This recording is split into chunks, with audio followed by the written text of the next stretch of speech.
Et aujourd'hui, dans l'amphithéâtre Bruno Diatta, du nom de ce grand serviteur de l'État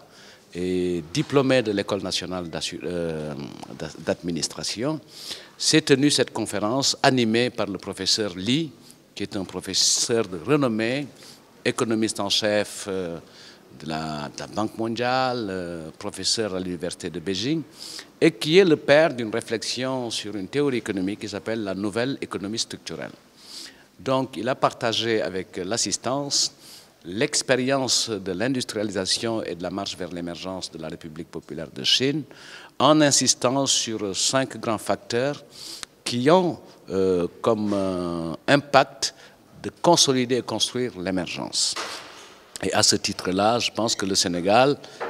au regard de l'expérience de la Chine, est sur une très bonne voie, et lui-même l'a d'ailleurs indiqué, en appelant bien sûr à une préoccupation centrale, une vigilance sur le fait des dotations factorielles, notamment en matière de ressources nouvelles, telles que les hydrocarbures pour le Sénégal.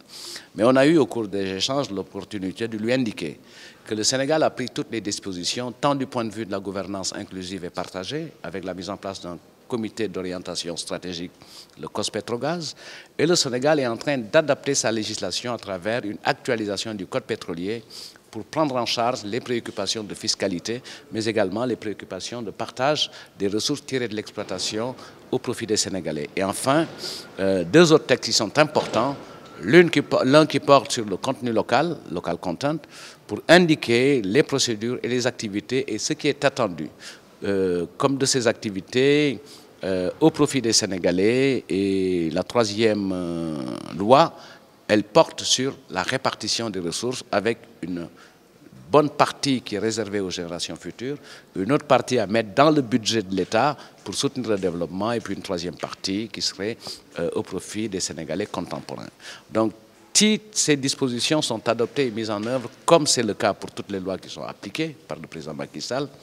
je pense que le Sénégal va éviter le syndrome hollandais